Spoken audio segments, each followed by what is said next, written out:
થયું છે। તો પંચમહાલમાં ભારે વરસાદથી જળબંબાકારની સ્થિતિ। હાલોલમાં ભારે વરસાદથી તબાહી મચી છે। હાલોલમાં સોસાયટીઓમાં પાર્ક કરેલા વાહનો પાણીમાં ડૂબ્યા છે। મુકુંદલાલ સોસાયટીની બાજુમાં વિશ્વામિત્રી નાળું એ ફૂલ જોશમાં જાય છે અને જેના કારણે અહીં વાહનોને નુકસાન પહોંચી રહ્યું છે, લોકોને હાલાકી થઈ રહી છે।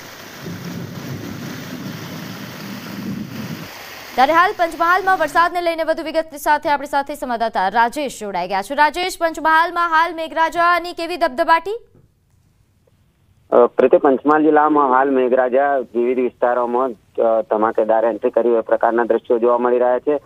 હાલોલમાં 7 ઇંચ વરસાદ ખાબક્યા બાદ હાલ જે વરસાદી માહોલ છે તે વરસાદે થોડો વિરામ લીધો છે, પરંતુ જે સોસાયટી વિસ્તારોમાં અને અન્ય વિસ્તારોમાં પાણી ભરાઈ ગયા છે તેને લઈને હાલ પણ જનજીવન પ્રભાવિત થયેલું જોવા મળી રહ્યું છે। કેટલાક વિસ્તારોમાં હાલ પણ ટ્રાફિક જામના દ્રશ્યો જોવા મળી રહ્યા છે। મેઘરાજા હાલોલ બાદ હાલ હવે ગોધરા પંથકમાં પણ ધબધબાટી બોલાવી છે, જેને લઈને ઠેર ઠેર હાલ જે વરસાદી માહોલમાં પાણી ભરાઈ જવા સાથે સાથે જ માર્ગો પર ટ્રાફિક જામની સ્થિતિ જોવા મળી રહી છે। હાલોલમાં ધીરે ધીરે હાલ પરિસ્થિતિ થાળે પડતી જોવા મળી રહી છે, પરંતુ હાલોલમાં જે વરસાદ ખાબક્યો છે જેને લઈને વાહનોને મોટી સંખ્યામાં નુકસાન થવાની પણ શક્યતાઓ હાલ નકારી શકાય એમ નથી। સાથે સાથે કેટલાક સોસાયટી વિસ્તારોમાં રહેણાંક મકાનોમાં પાણી ભરાઈ જતા ફર્નિચર સહિતને પણ નુકસાન થયા હોવાના અહેવાલ પ્રાપ્ત થઈ રહ્યા છે। વરસાદી પાણી ઓસર્યા બાદ જ જે નુકસાન છે કેટલા પ્રમાણમાં થઈ રહ્યું છે જાણી। જી બિલકુલ। આ ઉપરાંત રાજેશ, જે રીતે આપે જણાવ્યું કે હાલોલમાં 8 ઇંચ જેટલો વરસાદ પડ્યો હતો અને હવે ગોધરામાં મેઘરાજા ધબધબાટી બોલાવી રહ્યા છે। આ ઉપરાંતના કયા વિસ્તારો છે કે જ્યાં વરસાદી માહોલ જામ્યો છે? આ ઉપરાંતના ઘોગંબા પંથક અને કાલોલ પંથકમાં પણ હાલ વરસાદી માહોલ જામ્યો છે। ઘોગંબા પંથકમાં પણ અવિરતપણે હાલ વરસાદ વરસી રહ્યો છે, પરંતુ ત્યાંની ભૌગોલિક પરિસ્થિતિ પથરાળ હોવાથી ત્યાં પાણીનો ભરાવો થતો નથી, પરંતુ હાલ પણ ઘોગંબામાં 2 ઇંચથી વધુ વરસાદ વરસી ચૂક્યો હોય એ પ્રકારની સ્થિતિ જોવા મળી રહી છે। અત્યારે પણ જે વરસાદ છે અવિરતપણે વરસી રહ્યો છે। જી પ્રીતિ। જી, આભાર માહિતી આપવા બદલ। તો હાલ જે રીતે સંવાદદાતાએ જણાવ્યું કે પંચમહાલમાં મેઘરાજા એ ધમાકેદાર એન્ટ્રી કરી છે। હાલોલ બાદ હવે ગોધરામાં વરસાદી માહોલ। તો પંચમહાલ જિલ્લામાં સવારથી મેઘ મહેર ધમાકેદાર થઈ રહી છે। પાવાગઢમાં વરસાદી માહોલ જોરદાર જામ્યો છે। ભારે વરસાદના કારણે પાવાગઢના પગથિયા પરથી પાણીનો પ્રવાહ વહેતો થયો હતો। ભક્તો વરસતા વરસાદમાં માતાના દર્શન માટે પહોંચ્યા, જો કે વરસાદ બાદ કુદરતી નજારો પણ જોવા મળ્યો। તો પાવાગઢમાં ધોધમાર વરસાદના કારણે આ દ્રશ્યો સામે આવ્યા છે। અહીં પગથિયા પરથી જે રીતે પાણીનો પ્રવાહ, જોરદાર પ્રવાહ વહી રહ્યો છે, તેમ છતાં અહીં દર્શન માટે જે ભક્તો છે તે માતાના દર્શન માટે પહોંચી રહ્યા છે। વહેલી સવારથી જ અહીં વરસાદી માહોલ જામ્યો છે અને આ વરસાદી માહોલ વચ્ચે તમામ ભક્તો માતાના દર્શન માટે પાવાગઢ પહોંચી રહ્યા છે।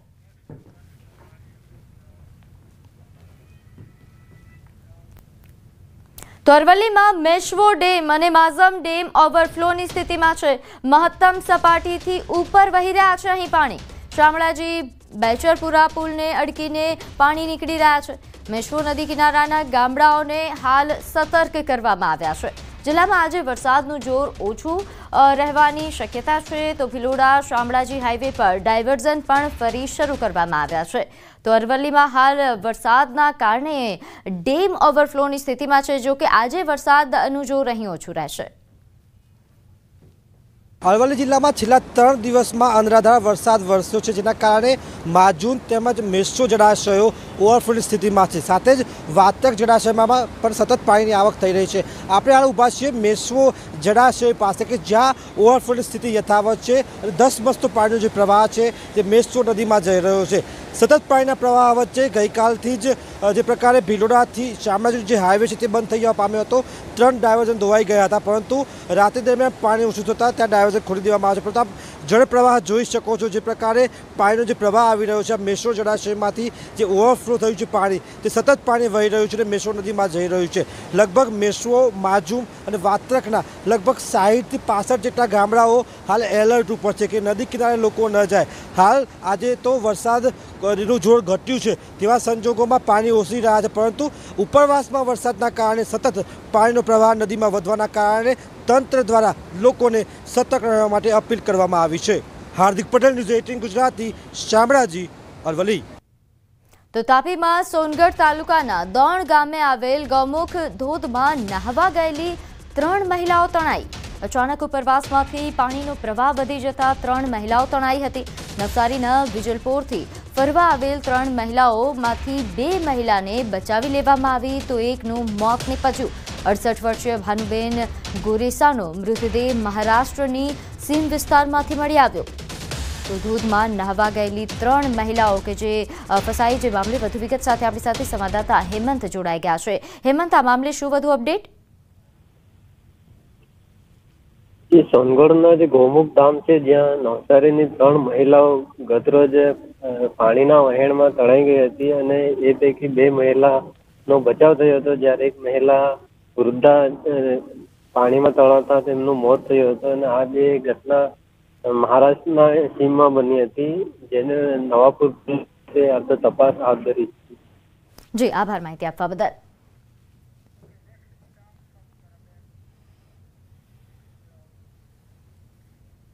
ડાંગમાં ગિરિમથક સાપુતારામાં વરસાદી માહોલ જામ્યો છે.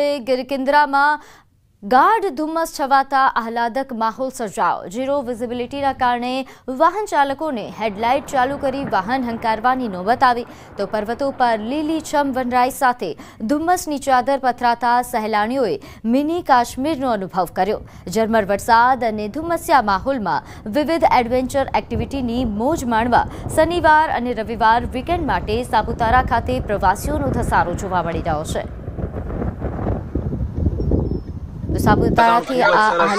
ખૂબ ધુમ્મસ છે, વરસાદ બી ખૂબ સારો છે, એકદમ હિલ સ્ટેશન જે રિયલ સેન્સમાં કહેવાય એવું ફીલ થાય છે.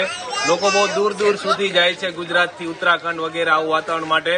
તો આપણા સુરતથી ખૂબ નજીક આપણું એકમાત્ર ગિરિમથક સાપુતારા જે છે ત્યાં અત્યારે તમને આવું વાતાવરણ મળશે. બધી જ એક્ટિવિટી ચાલુ છે, રસ્તામાં બી કોઈ પ્રોબ્લેમ નથી, ખાવા પીવાનું બધું જ અહીંયા મળી જશે તમને. બોટિંગ જેવી બધી એક્ટિવિટી ચાલુ છે. હાલ સમય થયો છે એક નાનકડા વિરામનો.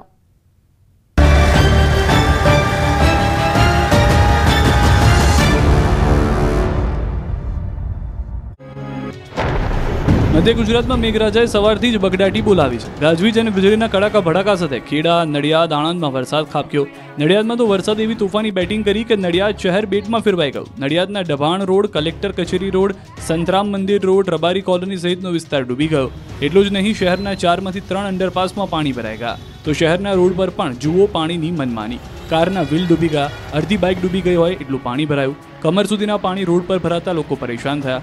અંડરપાસ બંધ થતા લોકો ઉપરથી નીકળતા નજરે પડ્યા. આ તરફ છોટાઉદેપુરમાં ભારે વરસાદના પગલે નદીઓ ગાંડીતુર બની છે. જુઓ પાવી જીતપુર તાલુકાના વાવડી ગામના દ્રશ્યો. અહીં નદીના પાણી કોઝવે પર ફરી વળતા ગામની નદીમાં 150થી વધુ લોકો ફસાયા. શાળાના 150થી વધુ વિદ્યાર્થીઓ ફસાયા. ગામ અને શાળા વચ્ચેના કોતરના લો લેવલનો કોઝવે પાણીમાં ગરકાવ થતા લોકોને બચાવવા માટે ગ્રામજનો દોડી આવ્યા હતા. ગામ લોકોએ માનવ સાંકળ રચી વિદ્યાર્થીઓને કોઝવે પાર કરાવ્યો હતો. આ દ્રશ્યો સાબરકાંઠાના છે. હિંમતનગરમાં ધોધમાર વરસાદ ખાબકતા નીચાણવાળા વિસ્તારોમાં વરસાદી પાણી ભરાયા.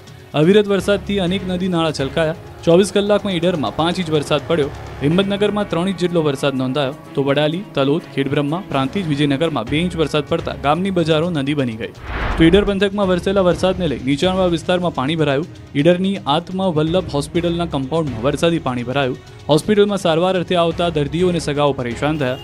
રીચણસમાં પાણી ભરાતા હાલાકી થઈ વાહન ચાલકો પણ પરેશાન થયા. ઉત્તર ગુજરાત અને દક્ષિણ ગુજરાતમાં મેઘરાજાએ ધબધબાટી બોલાવતા ફરી નદી નાળા છલકાયા છે. ઉપરવાસમાંથી પણ પાણીની ભરપૂર આવક થતા નર્મદા ડેમની સપાટીમાં સતત વધારો થઈ રહ્યો છે. પાણીની આવક વધતા નર્મદા ડેમ 93% ભરાયો. ઉપરવાસમાંથી 1,48,205 ક્યુસેક પાણીની આવક થઈ રહી છે. હાલ નર્મદા ડેમની સપાટી 136.51 મીટરને પાર પહોંચી, જેથી નર્મદા ડેમના 5 ગેટ 1.4 મીટર ખોલવામાં આવ્યા છે. જેના પગલે ભરૂચ, નર્મદા અને વડોદરાના 27 ગામોને એલર્ટ કરવામાં આવ્યા છે. બીજી તરફ મધ્ય ગુજરાતમાં પણ વરસાદે જમાવટ કરતા પંચમહાલ જિલ્લાના જીવાદોરી સમાન પાનમ ડેમમાંથી રૂલ લેવલ સપાટી જાળવવા માટે સતત બીજા દિવસે પણ પાણી છોડાયું. પાનમ ડેમના 2 ગેટ 4 ફૂટ ખોલી 9,840 ક્યુસેક પાણી પાનમ નદીમાં છોડવામાં આવ્યું. પાનમ ડેમમાં હાલ ઉપરવાસ અને કેચમેન્ટ વિસ્તારમાંથી 10,640 ક્યુસેક પાણીની આવક થઈ રહી છે. પાનમ ડેમ હાલ 97.51% ભરાઈ ગયો છે. મહેસાણાના ધરોઈ ડેમના વધુ 2 ગેટ ખોલાયા. ધરોઈ ડેમના હાલમાં 4 ગેટ ખોલવામાં આવ્યા. 2 ગેટ 6 ફૂટ અને 2 ગેટ 4 ફૂટ ખોલાયા. ધરોઈ ડેમમાં હાલમાં 21,447 ક્યુસેક પાણીની આવક છે. હાલ ધરોઈ ડેમમાંથી 26,430 ક્યુસેક પાણી છોડાઈ રહ્યું છે. ડેમમાં હાલ 83.49% પાણીનો જથ્થો છે. ડેમની સપાટી 670.63 ફૂટ પર પહોંચી છે. બીજી તરફ અરવલ્લીના મોડાસાના માજમ ડેમના 4 દરવાજા ખોલાયા. 5,000 ક્યુસેકની સતત આવક સામે જાવક કરવામાં આવી છે. 4 દરવાજા 2.5 ફૂટ ખોલી 5000 ક્યુસેક પાણી છોડાઈ રહ્યું છે. 3 તાલુકાના 30 ગામોને એલર્ટ કરવામાં આવ્યા છે. તો વૈડી મેશ્વો ડેમમાં પણ પાણીની આવક થતાં જળાશયો છલકાયા. સાબરકાંઠા જિલ્લાના ઉપરવાસમાં ભારે વરસાદથી ગુહાઈ જળાશય 95% વધુ ભરાઈ ગયો. ગુહાઈ ડેમમાં 12600 ક્યુસેકથી વધુ પાણી છોડાયું, જેથી ગામડાઓને એલર્ટ કરાયા. ભારે વરસાદના પગલે હિંમતનગરનો હાથમતી પિકઅપ વિયર 4 વર્ષ બાદ આખરે ઓવરફ્લો થયો. હાથમતી અને ગુહાઈ જળાશયમાંથી પાણી આવતા હાથમતી નદી બે કાંઠે વહેતી થઈ છે. પિકઅપ વિયરમાંથી 8500 ક્યુસેક પાણી નદીમાં છોડવામાં આવ્યું છે, જ્યારે કેનાલમાં 200 ક્યુસેક પાણી છોડાયું છે. હિંમતનગરના 4 કોઝવે પર પાણી ફરી વળતા વાહન વ્યવહાર બંધ કરાયો. આ તરફ સુરત જિલ્લામાં ભારે વરસાદના પગલે કીમ નદી બે કાંઠે વહી. માંગરોળના શેઠી ગામનો લો લેવલ બ્રિજ પાણીમાં ગરકાવ થયો. શેઠી, વેલાછાને જોડતો બ્રિજ પાણીમાં ગરકાવ થતા વાહન વ્યવહાર બંધ થયો. બીજી તરફ સુરતનું ચેરાપુંજી સમાન ઉમરપાડામાં ધોધમાર વરસાદને પગલે નદીઓમાં પૂરની સ્થિતિ છે. મોહન, વીરા નદીમાં પૂરની સ્થિતિ જોવા આમલી ડેમની પૂર્ણતા સપાટીથી માત્ર 1 મીટર બાકી છે. આમલી ડેમના 3 દરવાજા ખોલાવતા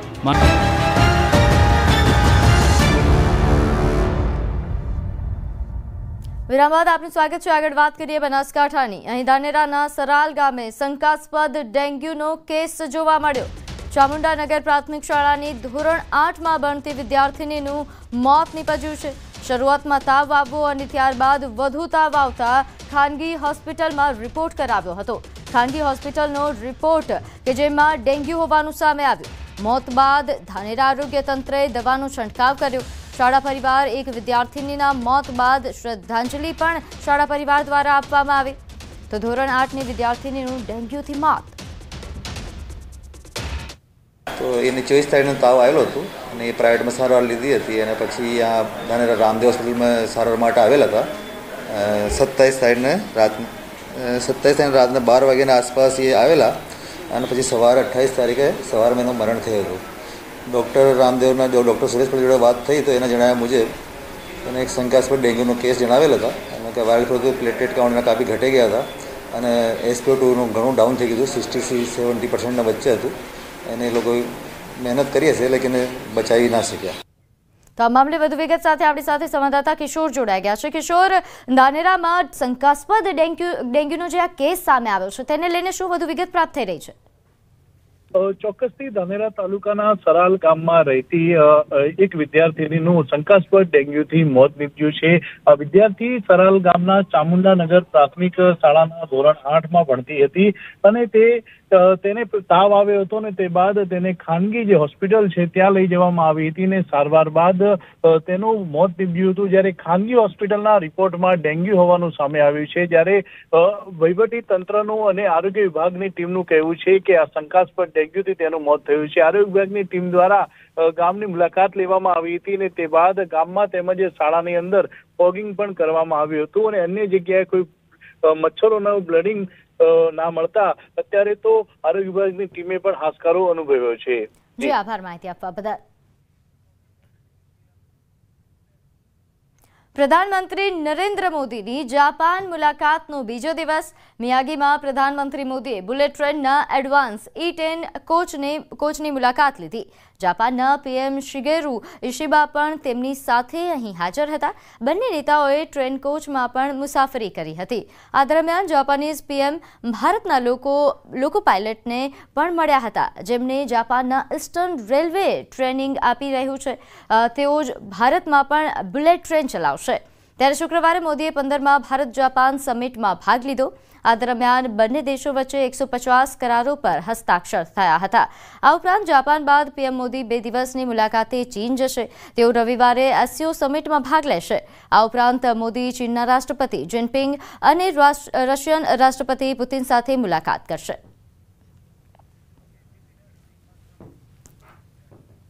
આગળ વાત કરીએ હિમાચલ પ્રદેશના મંડી જિલ્લામાં ખોટીનાલ નજીક પહાડ તૂટવાની ઘટના સામે આવી, જેના કારણે ચંદીગઢ મનાલી હાઈવે ફરીથી બંધ થયો છે. જોકે મોટી દુર્ઘટના થતા ટળી છે. ચંદીગઢ મનાલી રાષ્ટ્રીય ધોરીમાર્ગ ફરી ટ્રાફિક માટે બંધ થયો.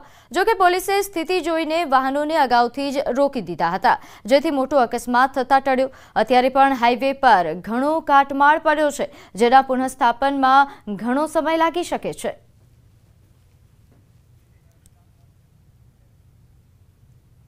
તો જમ્મુ કાશ્મીરના રામબનના રાજગઢ ગામમાં વાદળ ફાટવાની ઘટના બની.